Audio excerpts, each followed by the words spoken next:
सुप्रभात बच्चों, आज हम आपके लिए कक्षा 10 संस्कृत विषय के गद्य भारती बुक से तृतीय पाठा नैतिक मूल्यांकन का हिंदी अनुवाद प्रस्तुत कर रहे हैं, ताकि आपको अनुवाद लिखने में, क्वेश्चन हल करने में और सारांश में आपको जो है काफ़ी लाभ मिले। परीक्षा नज़दीक है, इस दृष्टि से हम आपको भेज रहे हैं। बच्चे ध्यान देंगे। टेस्ट पे आते हैं। नयनम नीति, आगे ले चलना ही नीति है। नयनम नीति, आगे ले जाना ही नीति है। नीतेर ईमान मूल्यान, नैतिक मूल्यान, और नीतियों के यही मूल्य नैतिक मूल्य हैं। यया सरण्या कार्य करणे, जिस सारणी से कार्य करने से मनुष्यस्य जीवनम, मनुष्य का जीवन सुचारु सफलम च भवति, सुचार और सफल होता है। जिस सारणी से कार्य करने से मनुष्य का जीवन सुचारू और सफल होता है, सा नीति कथ्यते, वो नीति कही जाती है।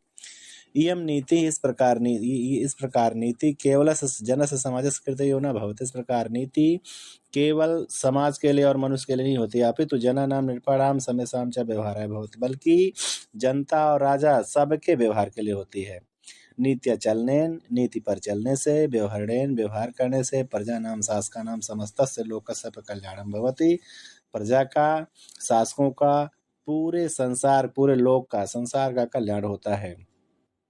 पुरातन कालादेव भारते कवि, प्राचीन काल से ही भारत में कवियों ने, नीतिकारों ने मनोरमया सरसया गिरा, मनोरम और सरस बाणी में नीति वाक्यों की, नीति कथाओं की, श्लोकैश्च और नीति श्लोकों की रचना की है। इत्थम, इस प्रकार नीति शास्त्राण व्यवहार विदे, इस प्रकार नीति शास्त्र जो हैं व्यवहार में कांता सम्मित तयो उपदेश युजे बभुआ, प्रियतमा के उपदेश, कांता सम्मित तयो उपदेश युजे बभुआ, प्रियतमा के संदेश प्रियतमा के उपदेश के समान हुए हैं।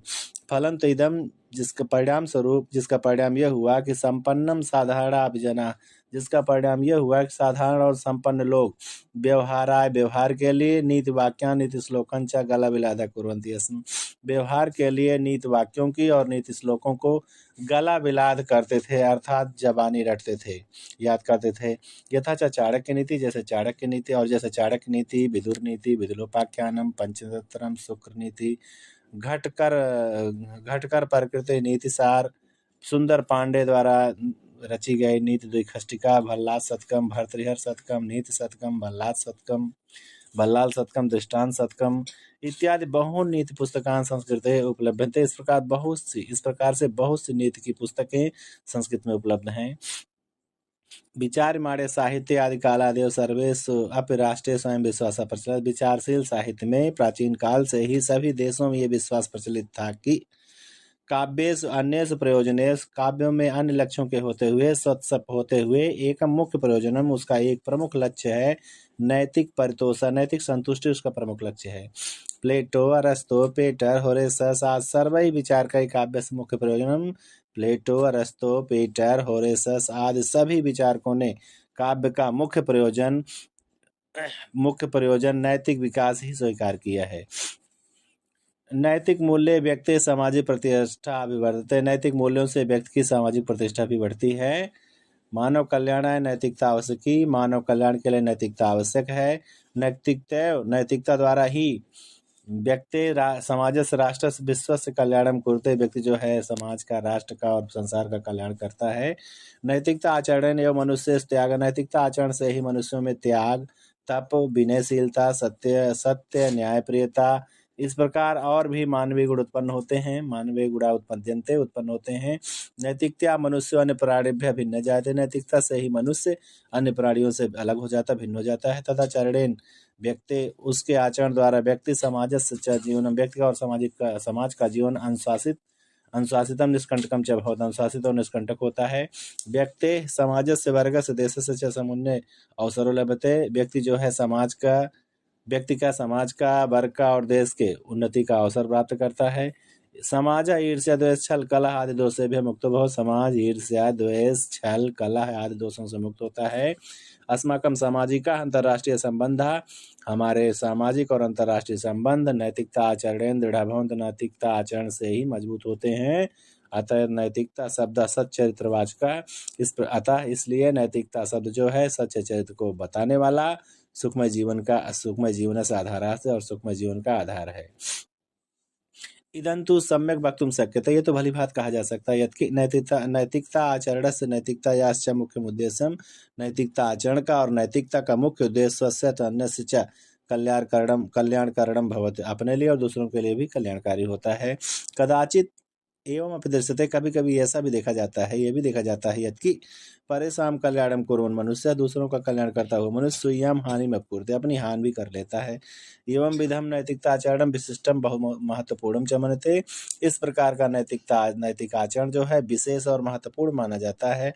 परेशान हितम, दूसरों का भला करना, हित करना, नैतिकता या प्राणभूतम तत्व, नैतिकता का प्राणभूत अर्थात मूलभूत तत्व है। कदाचित एवं अदृश्यते, कभी कभी ऐसा भी दिखाई देता है यदि समाज प्रचलित रूढ़ी, समाज में प्रचलित रूढ़ियां जो हैं समय साम कृत्य हितकारी न भव, सबके लिए हितकारी नहीं होती हैं। कभी कभी ये भी देखा जाता है कि समाज में प्रचलित रूढ़ियां सबके लिए हितकारी नहीं होती हैं। अतः प्रबुद्धा विद्वांस, इसलिए बुद्धिमान और विद्वान तस्य रूढ़े विरुद्धम कुर्वन्ति, उन रूढ़ियों का विरोध भी करते हैं।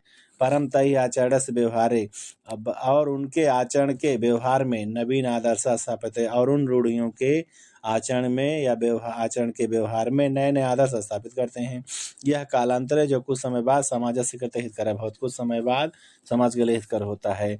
एवं सदाचार या परिवर्तन दृश्यते, इस प्रकार सदाचार में भी परिवर्तन दिखाई देता है।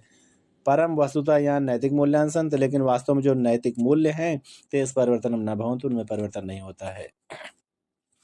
यथा सनातनो धर्म न परिवर्तते, जैसे सनातन धर्म नहीं बदलता है, परिवर्तित होता है, तथा नैतिक मूल्यान अपि, उसी प्रकार नैतिक मूल्य भी स्थिर ही हैं।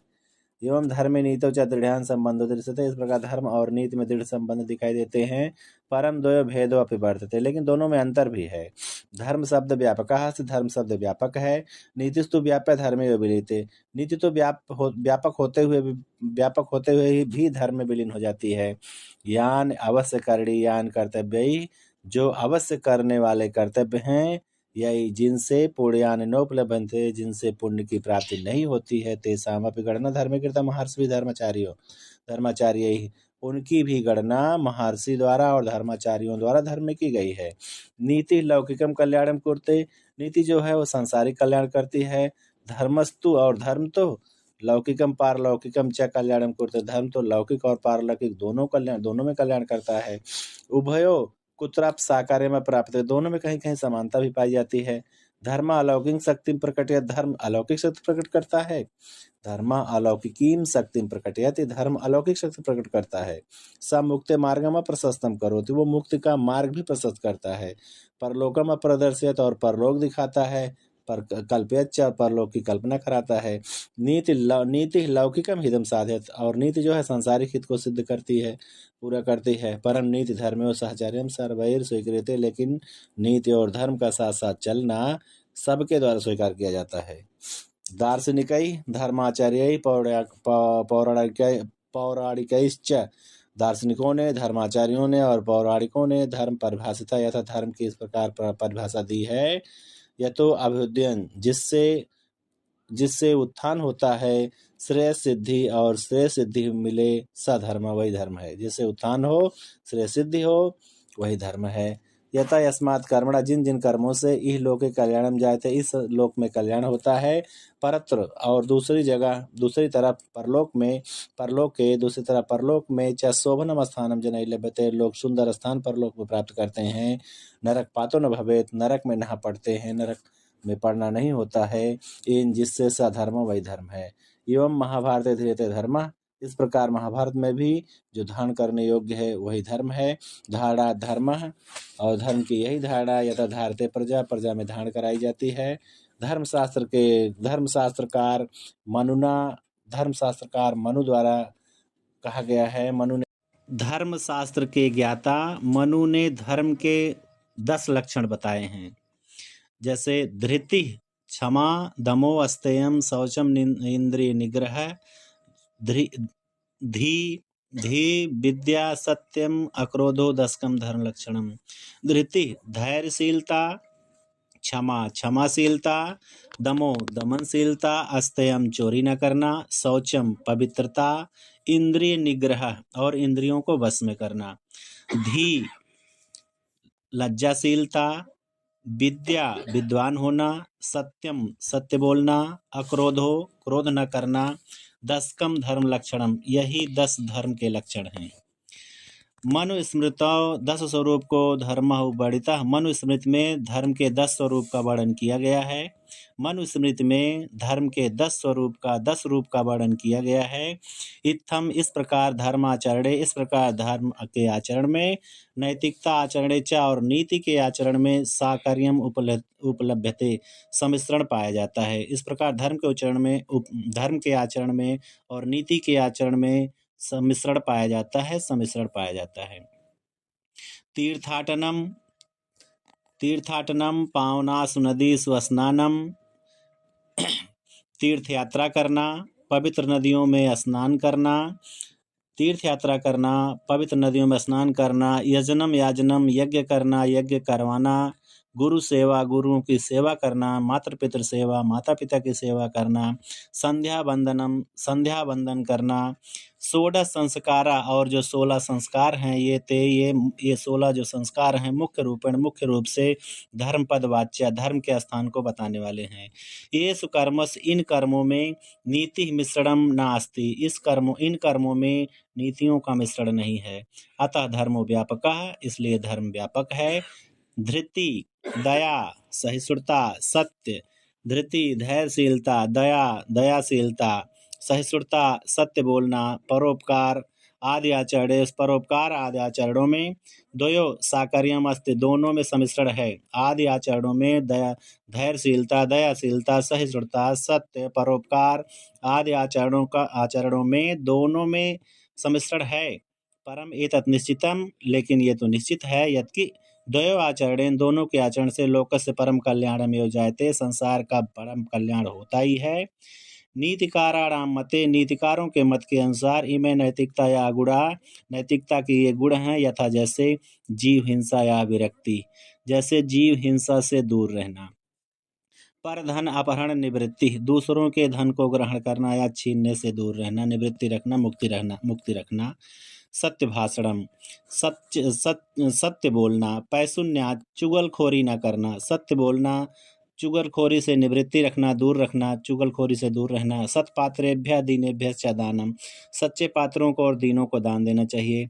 अतिलोभात् वितृष्णा अधिक लालच से दूर रहना चाहिए, दया होनी चाहिए, सहिष्णुता होनी चाहिए, परोपकार होना चाहिए और गुरुजनों की सेवा से प्रेम होना चाहिए, अनुराग होना चाहिए, श्रद्धा होनी चाहिए, विनयशीलता होना चाहिए, चा अनुच्छेद का और निरअहंकारिता होनी चाहिए, अतिथि का सत्कार करना चाहिए, न्याय की वृत्ति होनी चाहिए मन में, पर गुणेभ्यः ईर्ष्या भाव दूसरों के गुणों से ईर्ष्या नहीं करनी चाहिए, ईर्ष्या का भाव होना चाहिए, सत्संग अनुरक्ति सत्संग में अनुरक्ति होनी चाहिए, दुष्ट संग निवृत्ता दूष्टों के संग से दूर रहना चाहिए, विपत्ति में धैर्य रखना चाहिए, अभ्युदय क्षमा उत्थान हो जाने पर अधिक विकसित हो जाने पर क्षमाशील हो जाना चाहिए, सदस्य वाक्पटुता सभा में चतुराई पूर्वक बोलना चाहिए, समय से सदुपयोग समय का सदुपयोग करना चाहिए इत्यादया नैतिकता या आचारा ये नैतिकता के आचरण हैं। येषाम् आचरणेन एव इनके आचरण से ही व्यक्ति का समाज से समाज का राष्ट्र से और राष्ट्र का विश्व से और संसार का सर्वथा कल्याणम संपद्यते हमेशा कल्याण ही होता है।